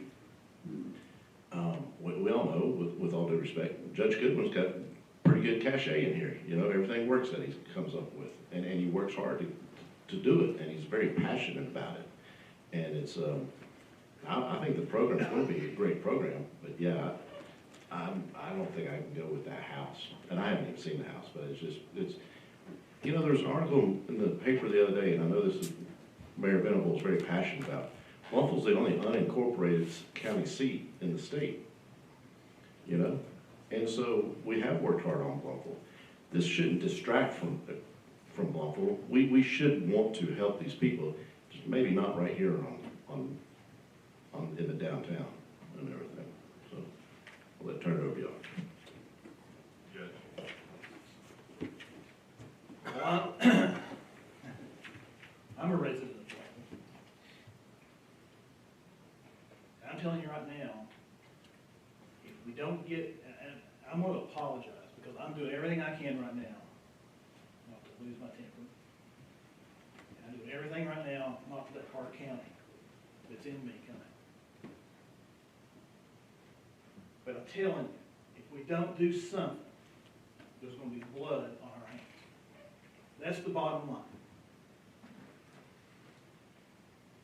I understand, well, this is the historic district, but you know what, there's a house down here that can be put to use to save lives. And we talk about rehabilitation, we talk about getting families back together. But what we're not talking about is that every single week, I'm signing orders dismissing criminal cases because the defendant's dead, because they've overdosed. They're not going home to their kids. They're not going to have a chance to be rehabilitated. So we need to put that into consideration, folks. And the other thing I want to say, I want to challenge each and every one of you. I have heard many objections to the location. We don't want that in the Bluffton Business District. Oh, it's a tourism spot. We don't want that in tourism. Commissioner Glover went so far as to say, I wouldn't want that in my neighborhood. I'm telling you people, if everybody at these tables has that same opinion, I don't want this in my neighborhood, I might as well shut my criminal recovery court down. Because if I have to send them home, if they go from jail and they have to go home, they will fail. I've seen it over and over and over, and you're right. I am friends with most of you on a personal level. And I really appreciate that, and I really value that.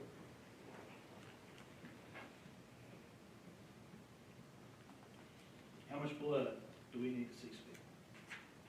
I've got no problem if we need to have an appraisal. I've got no problem if it's the will of the commission that that's the one house that doesn't, that house won't work. I challenge everybody in this room, get out and let's find the house that will work. Because if we just sit here and we say, that one won't work, I don't want it in my neighborhood, you know what? No one wants this in their neighborhood. Because they fundamentally don't understand what we're doing. These people are getting drug tested weekly. They're being supervised a whole lot more than the probation office does by the state of Tennessee. I feel a whole lot better sending a woman to Lisa Tipton than I do to the probation office here in Bluffton, which, by the way, is what? 600 yards from the courthouse? So every defendant that I get out of the jail or put on probation goes to that probation office.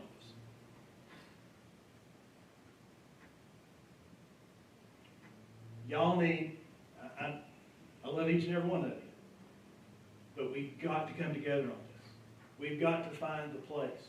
We've got to have Lisa and Families Free over here helping these women, helping them get their kids back. The only way we break the cycle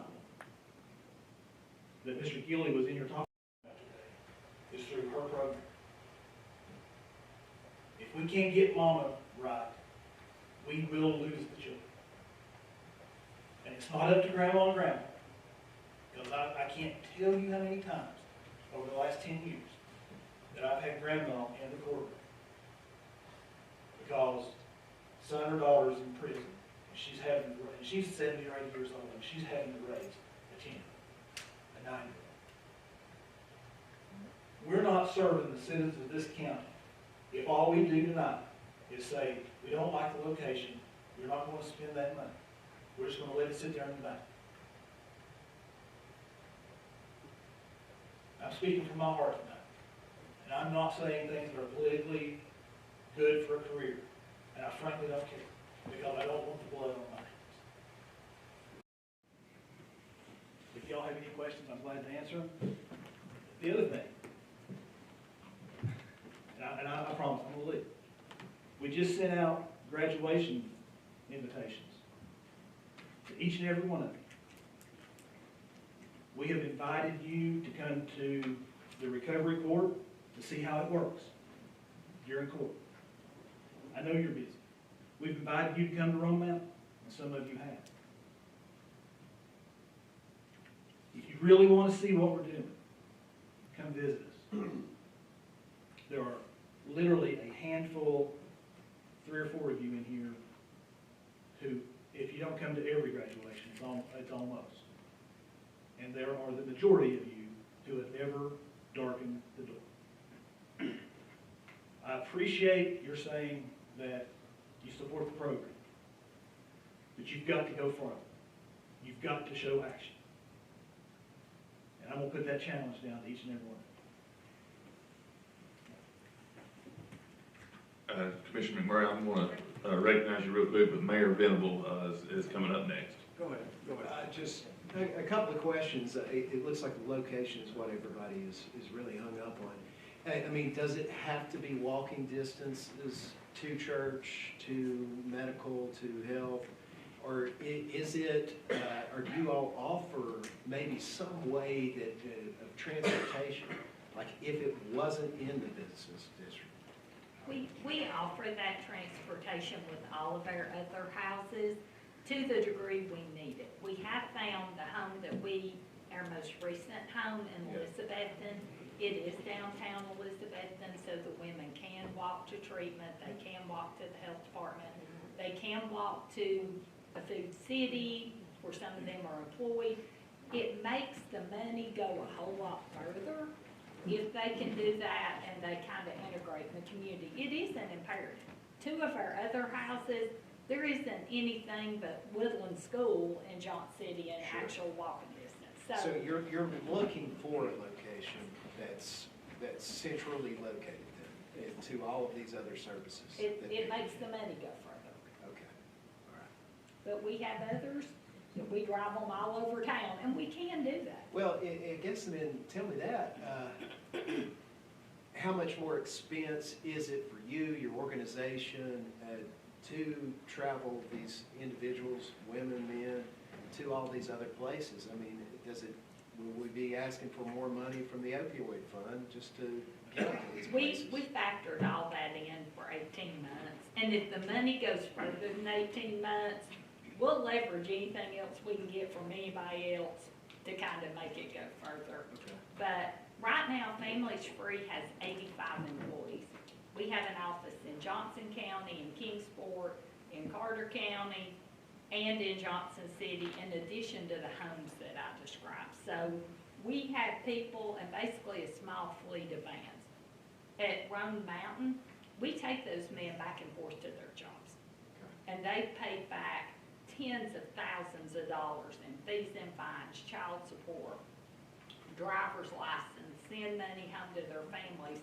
And that is a big burden, but until they get to the point that they can provide it themselves when they leave, we'll do it. But it just makes me go further. And who do you have transporting these people? Is it office workers? I mean, are you all just driving these people? We have everything from licensed clinical social workers to peer recovery specialists. So the 85 staff that Families Free currently employs is an array of different people. Okay. And I think we probably have about 10 vans at the moment. So yeah, so we have a small fleet of used vans. So the people that would be working with these individuals that are in the home are actually taking time out to transport them? Well, if need be. Right.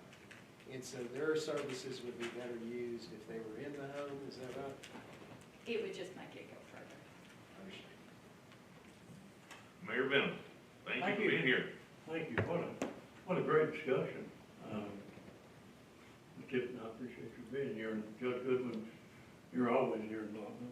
And she came on short call today. The only reason I'm talking with you or asked to be recognized was that I've tried to help our opioid committee, of which I'm not a member, with this problem of location. So the first thing I did about 3 months ago is I started driving Blumpville. But let me give you a little background on what I was thinking about. Commissioner Collison, you remember about 3 years ago, you and I got a call, and we came out in your district, and by the time I got out there, the whole neighborhood was standing in the middle of the road. And they stopped me. I wasn't going to go any further, and they said, "We're not going to have this in our neighborhood. We're not going to have it in my backyard, not in my backyard." And I talked to people, I found out who was running the program, I found out who they were dealing with, and they and working with the neighbors, they said, "No, this is not the place to have it. If we have that significant," and I'm talking 20 people, I'm not talking 2 or 3, 4, they said, "No, we're not going to do that." So they didn't do that, did they, Darlene? So, and I appreciated her meeting me out there. I had no idea what I was going into. But getting back to helping the opioid committee, we had this opportunity. We've been talking with Ms. Tipton for years, and we don't have anything in Blumpville like this. She runs programs in Kingsport. I'm not sure what's in Bristol, but I went out and drove the neighborhoods, and I would see a house for sale, and it would be a reasonably priced house, maybe $275, $320, $325. And you look at it, and it's surrounded by 10, 15, 20 neighbors. There's no sidewalks. We don't have that in Blumpville. It's remote. Some of them are remote. Some of them are right over here across from the school building. But nobody wants that in their neighborhood. So I started looking. Well, I went out and cross community and found a beautiful home out there on about 4 acres, and it was right at $400,000, single story. I got really excited, and I thought, gosh, we're way back here kind of in the woods. And they need sheriff's department, they need any services, they need medical services. It's kind of bad, difficult to get back to cross community when you get back in there. So I did not call the real estate agent on that. I took it to the opioid committee and we looked at it. But it came down to the fact that where is the most efficient and least intrusive place to have this house. Let me tell you, we're not going to put convicted murderers in that house. Judge Goodwin said they're screened, they're drug tested. These people go through all kinds of tests in that house. They're not going to get out and rob the neighbor. That's not going to happen. But to get all the services that we need and the least intrusion and interruption in the neighborhood, we came down to 3 houses in Blumpville. And they happen to all be on 126, come through the middle of Blumpville. We actually looked and talked to the Presbyterian Church representative about the bar house, which is just right across the street. And they were, with some talk, and talked with their congregation and their structure, they said, "Yeah, we're willing to sell you that house for that purse." Gosh, that's a big sale. Now, I've coveted the bar house since I've been in Blumpville. I want that to be a part of Blumpville. I want you and the citizens of Sullivan County to own that house, built in 1895. There's nothing in it. And we looked at the renovation of it, and we knew it was going to come up to about $400,000. We talked to Lynn Stewart, people that you know, and we renovated that house. $420, $250 a square foot to renovate a house now. We looked at another house just right down the street, a house that hadn't been lived in 50 years. And Jack Altizer has done a wonderful job renovating that home, but it is a 125-year-old home too.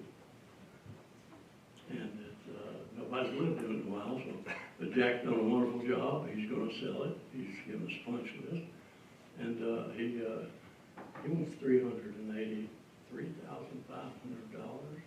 for that house. It's right beside the funeral home, in case you look at it, he's done a great job.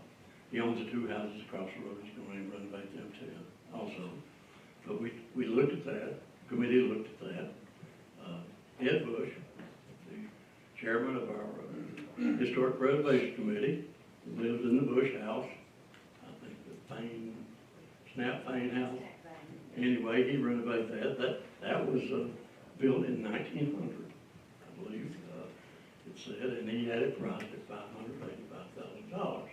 It is two different homes. You've got the one home that's a multi-story, and then he built the little I call it a B&B down there, full bath, kitchen, bedroom.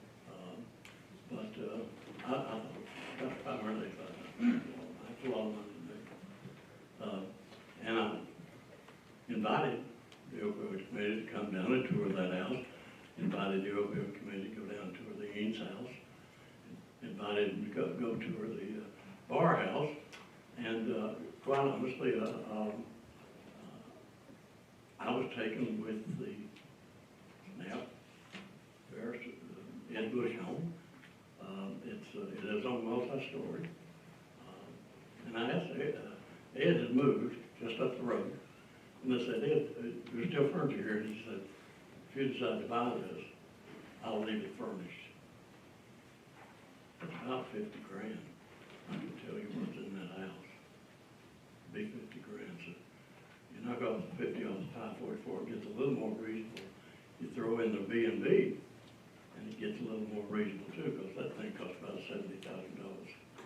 Now, as far as community intrusion, after the meeting the other day, Joe said, I'm going to knock on doors. I'm going to go knock on those doors, and I said, that's the thing to do. We got 5 houses up through there. But the uniqueness of this area, when you zone things, you know, that's grandfathered in, but if you had to rezone, if you had to actually rezone something, we couldn't put it in the neighborhood. But there would be objections, and you can't blame people. This is the best place for it, folks.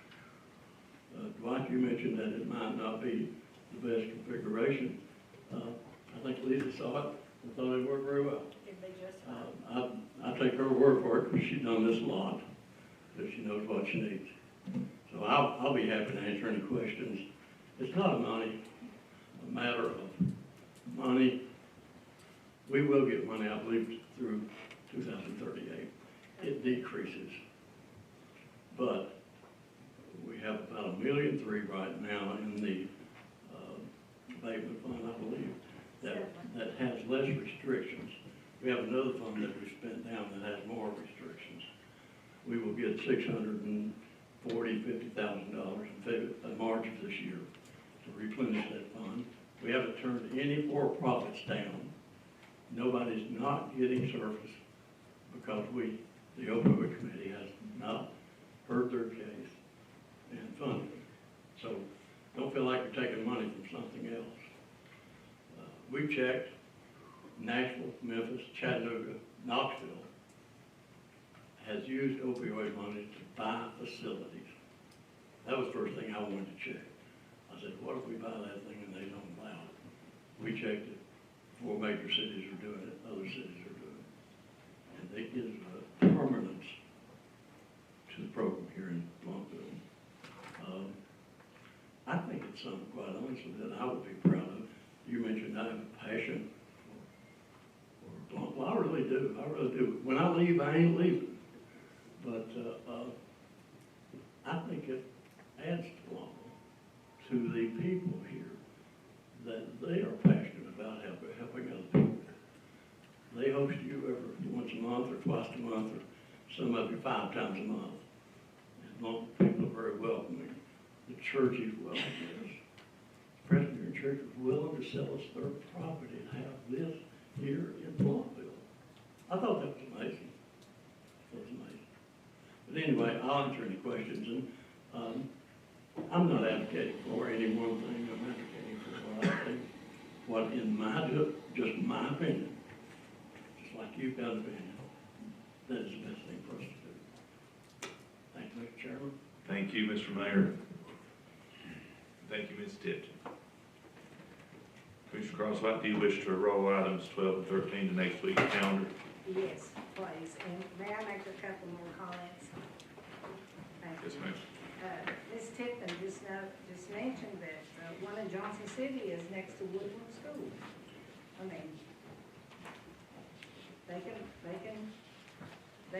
okay with that, and like Mayor Venable said, the Presbyterian Church was excited that they could get new members in to the church.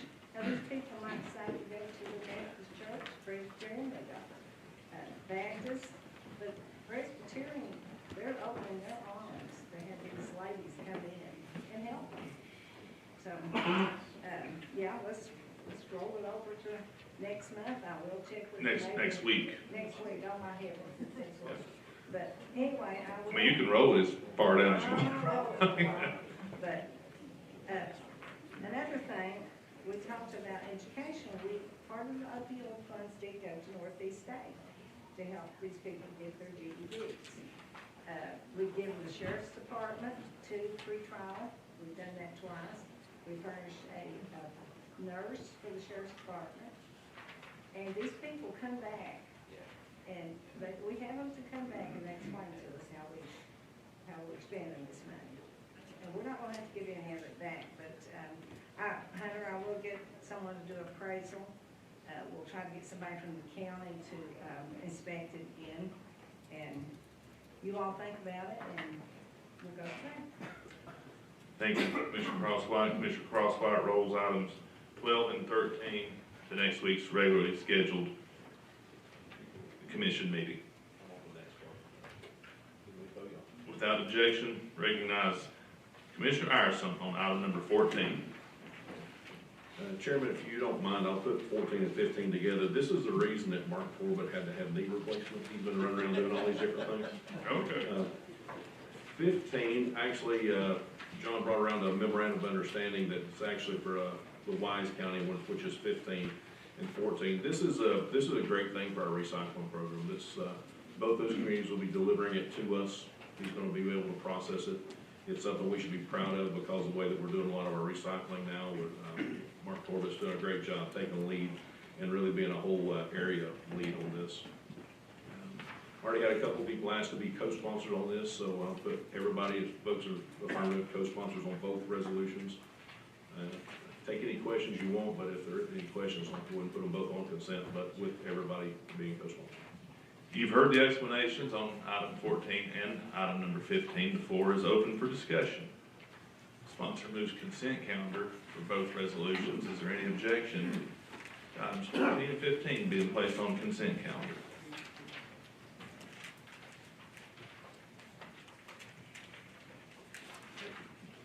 Without objection, items number 14 and 15 are placed on the consent calendar. Recognize Commissioner Crosswhite on item number 16. Chairman, this is pretty simple resolution. This is on Riverside Road, and that's where it is, up by the river. It's really not, it's not a two-lane road, it's like a lane and a half, and they're having a lot of problems with speeders. And I've talked to the Sheriff's Department, they're gonna start patrolling it more and have a sign out, you know, you're going this fast, but I've talked to the road superintendent, and he suggested 25 miles per hour just on this Riverside Road. And that runs into Silver Grove and Old Weaver Pike. Those speeds will not change.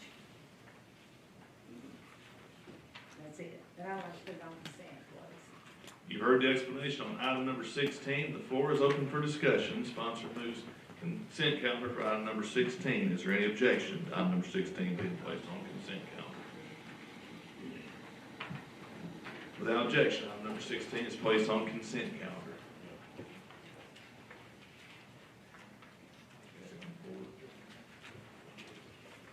Is that it? We have one and final resolution, item number 17.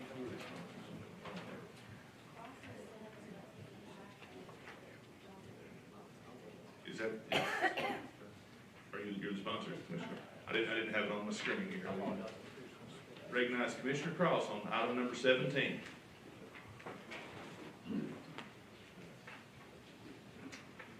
This is for issuance of a $1.5 million bond for the purchase of 24 new vehicles for the Sheriff's Department. They currently, in their budget, have enough money to cover those payments, but I was going to invite Michael Kennedy up to talk about the debt service funding beyond that. Yeah, like Mr. Cross said, we do have these funds available. When you guys approved our budget in July, we had $410,000 between the sheriff and the corrections budget to go ahead and make the payments. So all we did is went out this past month. We got with the Bank of Tennessee, got a quote on a bond at a 4% rate. So all we're asking is your approval so we can get that bond and get 24 new vehicles in. Any questions? You've heard the explanation on item number 17. The floor is open for discussion. Recognize Commissioner Jones. We have a standing resolution that when you get a car, you take one off. Yeah, our Do goal, you intend to do that? yeah, we have 24 vehicles that we get redlined as soon as we get vehicles in. We still have Crown Vics out on the road. We still have some Chargers. We have vehicles that have over 200 and some thousand miles on it. So our goal is, as soon as we get these in, to start redlining the old vehicles and getting them on gov deals and sold. Anyone else seek recognition? And I'd like to request waiver of rules on that. Commissioner Akers. I was going to ask if there was a time limit you need to get it done. Yes, because the interest rates. Yeah, with, obviously, interest rates set at 4%. I don't know what it'll be next month or the month after, so the bank has given us this rate as of now. So. Spunk. Recognize Commissioner King. What's the process after if we pass this tonight, what's the process, what's the next steps to get this done? Larry's office will have to go to the comptroller, get their approval. I think that states it in this resolution. They never deny it, but it is part of the process, obviously. In the past, we used leases, and we've been, per the comptroller, moving to bank notes. So it would be get the comptroller's approval, and then after that, Larry's office would have to reach out to the bank, get the funds approved by them, and we've already got the approval note, but get the funds in, and then we would just give it the dealership, get them bought, and then after that, it's the longer process, which is getting them upfitted and brought in for rotation, which can take anywhere from 1 to 6 months or longer. You have to put them out on bids through Chris's office? No, so these are on state contract. All right. Commissioner Akers. Yeah, just because Michael said something there. This is the second or third time we've done the notes, not the leases. It's the second. Second, yeah. Yes. Commissioner Cross. And I am requesting waiver of rules for next week. Commissioner Cross moves item number 17 to next week's calendar, where it will be heard on the waiver of rules. Thank you all very much. That brings us to the end of our resolution agenda, and just make sure I've got everything right here. On the consent calendar, yeah, you're right. 1, 2, 3, 4, 5, 6, 7, 8, 9, 11, 14, 15, and 16. Did I miss anyone's?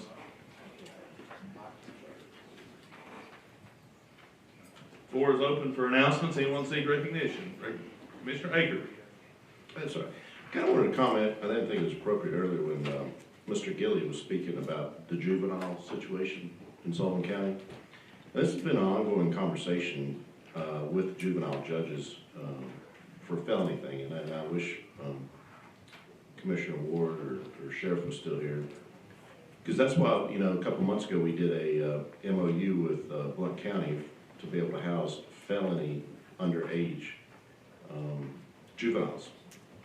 And the judges are worried about that. You know, last night's a prime example of something that happened in Kingsport. And so there's not going to be a quick fix, but I do think it should be on our radar to think about, you know, what we can. A full-time juvenile court could help in one aspect, but then if you're going to have that, then you got to figure out what to do with the housing, you know, and that's going to be a much bigger issue going on. So just want to say that, you know, he's right. It's just unfortunately we've got issues, and we're trying to clean them up as best we can. Hence the conversation we just spent an hour talking about, you know? And it's not that we're against helping people, we just wanna make sure we're doing the right thing, you know? And such, I think all of us in here wanna help those ladies and the men, we've done a good job, but yeah, we still have to be cognizant of the fact that we're spending $1.3 million in 3 resolutions, and make sure we're doing it right, so, thank you. Anyone else seek recognition? Anyone else? Motion to adjourn, all those in favor? Aye. Stand adjourned, Thursday next, thank you.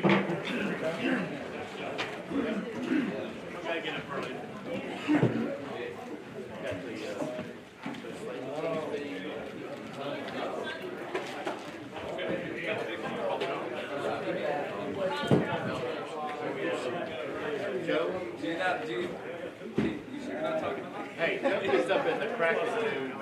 Yeah.